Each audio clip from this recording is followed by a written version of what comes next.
아침 묵상에 오신 여러분들을 환영하고 축복합니다. 또 하나님께서 오늘 우리에게 새로운 날들을 허락하셨는데요. 또 새로운 날들에 걸맞는 또 새로운 은혜로 오늘 하루를 채워줄 줄 믿습니다. 사실 아침 묵상 이렇게 하는 게 쉬운 일은 아니죠.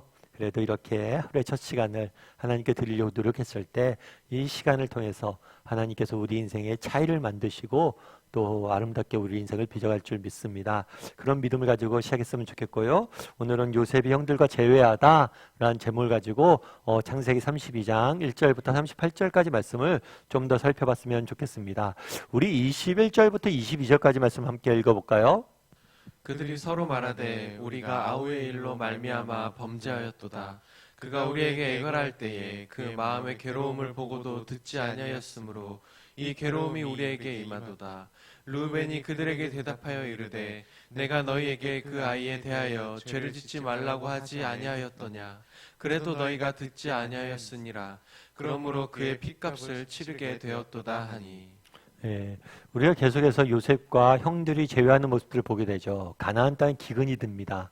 그래서 곡식을 구하기 위해서 애굽의 요셉의 형들이 내려오죠. 그런데 그 당시에 애굽의 총리가 누구였어요? 요셉이었어요. 그런데 그거를 형들이 못 알아보죠. 그래서 형들이 요셉 앞에 가서 절하면서 곡식을 달라고 하니까 형들이 너희가 스파이다 라고 이야기를 해요. 그래서 우리는 스파이가 아니다. 정탐꾼이 아니다. 우리는 한 가족의 아들들이다. 그러자 그렇네요. 너희들 정말 아들들이 전부 왔느냐? 막내가 오지 않았다. 그렇다면 막내까지 데려와라. 그럼 내가 너희가 스파이가 아님을 내가 알 수 있을 것이다 라고 이야기를 해요. 그런데 이제 형들이 알았죠. 결코 자기 아버지 야곱이 베냐민을 내려보내지 않을 것을. 왜냐하면 요셉이 죽은 다음에 베냐민을 너무 아껴서 절대 요셉처럼 보내지 않았어요. 그러다 보니까 그들이 이제 죽게 되었다는 사실을 깨닫고 자신들이 요셉에게 했던 잘못들을 떠올리게 되죠. 우리가 아우의 일로 말미암아 뭐 했다고요? 범죄하였도다. 그가 요셉이 우리에게 애걸할 때 우리가 괴로움을 듣지 않았다. 그 결과 우리가 이렇게 되는 거다 라고 이야기를 해요. 그러자 르우벤 장남이 이런 이야기를 하죠. 그들에게 대답하여 이르되 내가 너희에게 그 아이에 대하여 죄를 짓지 말라고 하지 아니하였더냐? 너희가 듣지 아니하였으니 그 빚값을 우리가 치르게 되었다 라고 이야기를 해요. 정말 그들은 어저께도 우리가 살펴봤지만 형들은 어쩌면 그날에 요셉에게 이런 범죄를 하고 편히 살지 않았어요. 어쩌면 그날 르우벤이 책망하잖아요. 근데 이 책망은 그들을 평생 붙잡고 있었던 책망이었던 것 같아요. 뿐만 아니라 자신을 책망했을 뿐만 아니라 서로에 대한 책망과 원망이 가득했던 것 같아요. 그런데 이 재밌는 건 이 이야기를 모두 누가 듣고 있었던 거예요? 요셉이 듣고 있었던 거예요. 우리 23절과 24절 말씀 같이 한번 읽어볼까요? 그들 사이에 통역을 세웠으므로 그들은 요셉이 듣는 줄을 알지 못하였더라. 요셉이 그들을 떠나가서 울고 다시 돌아와서 그들과 말하다가 그들 중에서 시므온을 끌어내어 그들의 눈앞에서 결박하고. 뭐라고 되어 있냐면 그들 사이에 통역을 세웠다. 그러니까 요셉의 형들은 요셉인지 몰랐어요. 이집트 사람인 줄 알았어요. 그러니까 이집트 사람인 요셉이 하는 이야기를 듣고 자기들끼리 히브리 말로 이야기했겠죠. 그래서 이 말을 너무 자연스럽게, 왜냐하면 저 사람이 못 알아들으니까 그런 생각을 했던 것 같아요. 저도 예전에 한번 그런 적이 있어요. 좀 우스갯소리긴 한데 한 번은 이렇게 놀러를 간 적이 있어요. 놀러를 간 적이 있는데 그때 중국 관광객이 그 놀이시설에 굉장히 많았어요. 굉장히 많아갖고 너무 불편하더라고요. 너무 불편했었는데 한 번은 이렇게 갔는데 어떤 사람이 이렇게 벤치에 이렇게 누워 있는 거예요. 누워 있어갖고 그 옆에 이렇게 앉아 있다가 아유 중국 사람들 정말 이런데 벤치에까지 누워 있네 이렇게 이야기를 했어요. 그랬더니 그 사람이 갑자기 주섬주섬 누워 있다가 일어서서 앉더라고요. 알고 보니까 중국 사람이 아니라 우리나라 사람이었던 거예요. 근데 저희가 말을 좀 심하게 했던 거죠. 아마 그랬던 게 아닌가 싶어요. 못 알아들었잖아요. 그러니까 어떻게 생각한 거예요?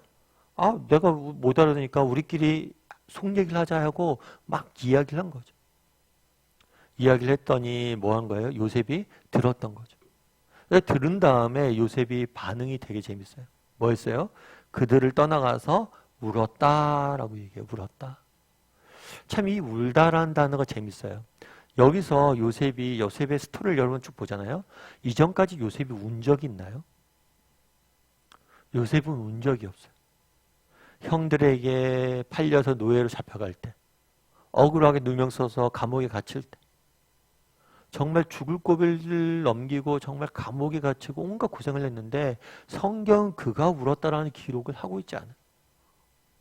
그런데 여기서 처음으로 요셉이 우는 모습들을 보게 됩니다.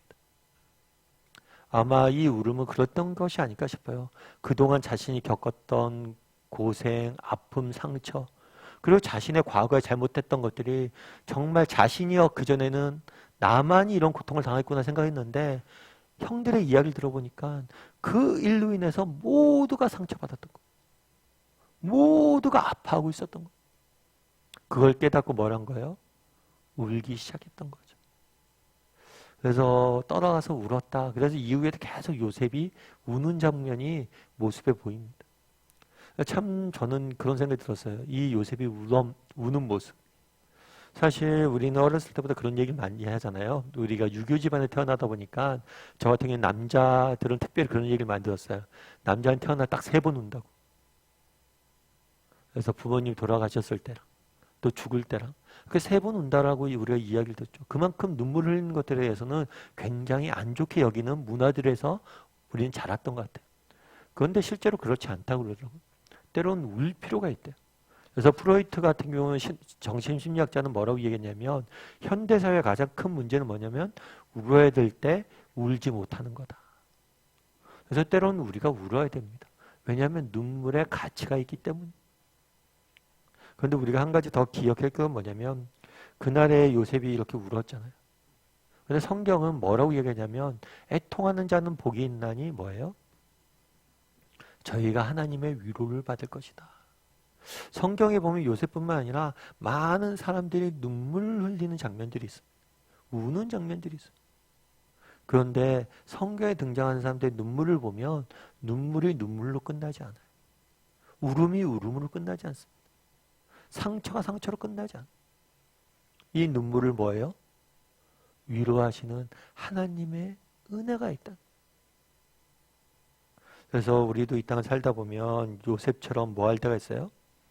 눈물을 흘려야 될 때가 있어요. 그런데 정말 이 눈물을 흘릴 때 우리가 기억할 것이 있어요.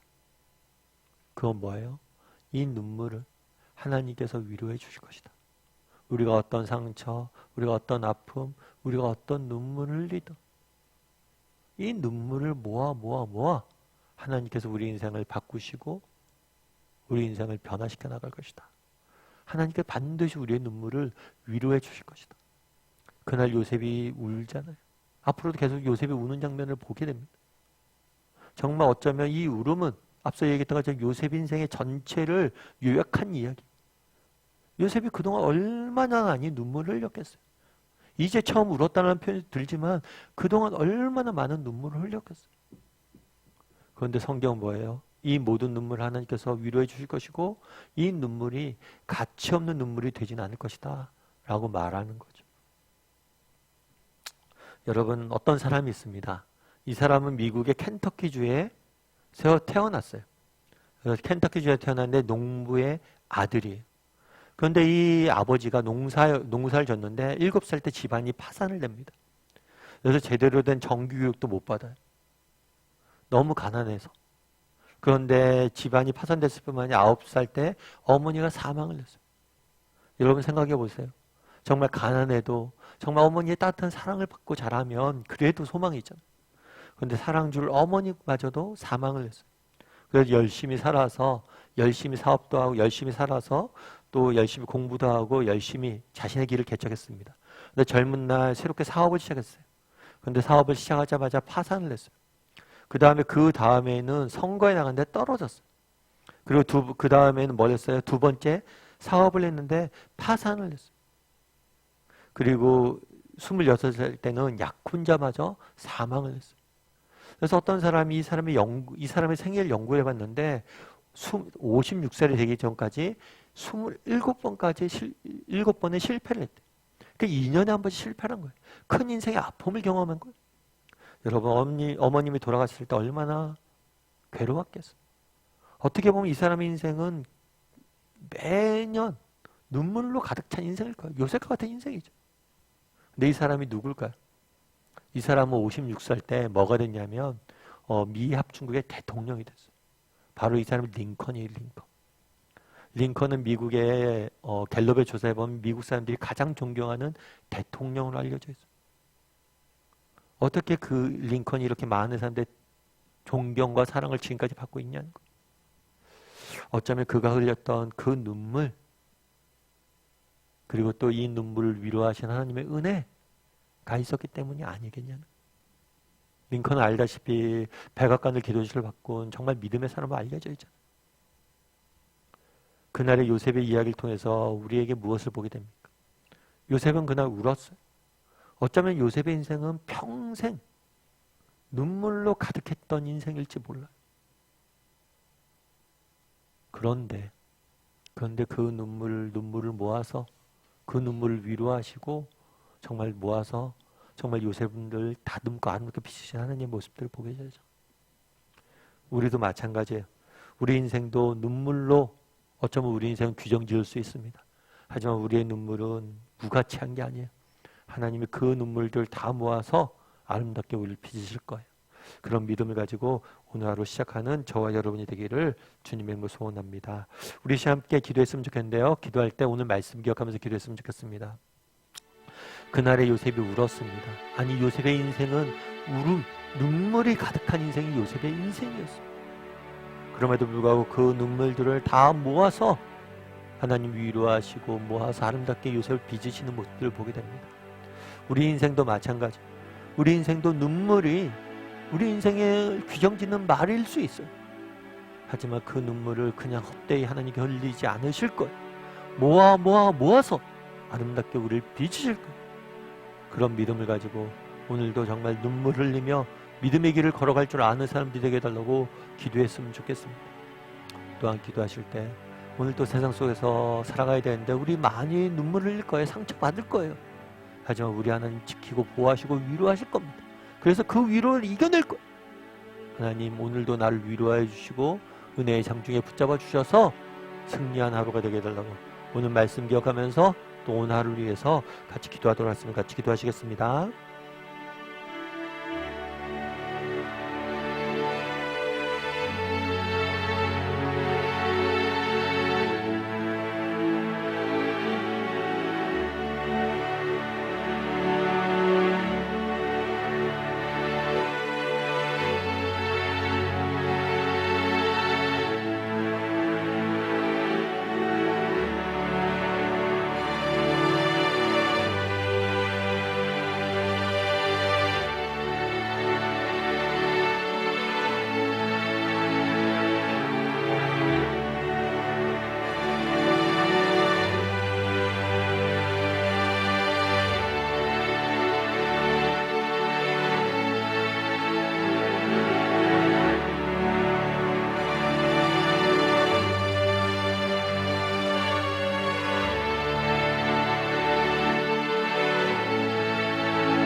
사랑의 하나님, 그날의 눈물 짓는 요셉의 모습들을 보게 됩니다. 어쩜 그날에 흘린 눈물은 그 평생에 흘렸던 눈물을 모아 흘린 것일지 모르겠습니다. 아니, 요셉의 인생은 늘 눈물로 가득했던 인생임을 보게 됩니다. 우리도 요셉처럼 그런 날들을 보낼 수도 있고 우리도 요셉처럼 눈물이 가득한 인생길을 걸어갈 때도 있습니다. 그럴 때라도 정말 우리의 눈물을 모아서 우리를 위로하시고 아름답게 우리를 빚어가시는 그 하나님을 바라봄으로 어떤 형편, 어떤 상황 속에서도 정말 믿음을 잃지 않고 걸어갈 수 있도록, 이 험한 인생길을 걸어갈 수 있도록 우리를 붙잡아 주시옵소서. 특별히 오늘 하루도 세상 속에 살아가야 됩니다. 참 세상 속에서 우리가 눈물들이 많음을 느낍니다. 오늘 하루 하나님 우리의 눈물을 위로하여 주시고 또 우리의 눈물을 정말 기쁨의 단으로 바꾸어 주시옵소서. 하나님께서 오늘 하루 우리와 동행하시고 우리를 위로하여 주시고 우리에게 새 힘을 주실 줄 믿사오며 모든 말씀 예수님의 이름으로 기도드리옵나이다. 아멘.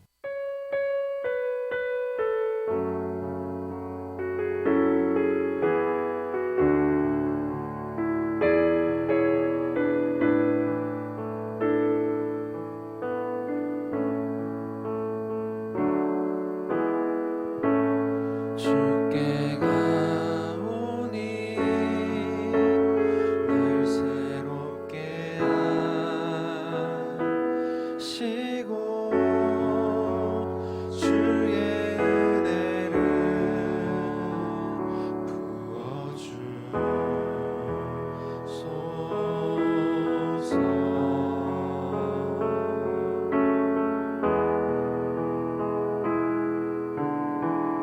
내 안에 맡겨놔 나의 연약함 모두 벗어지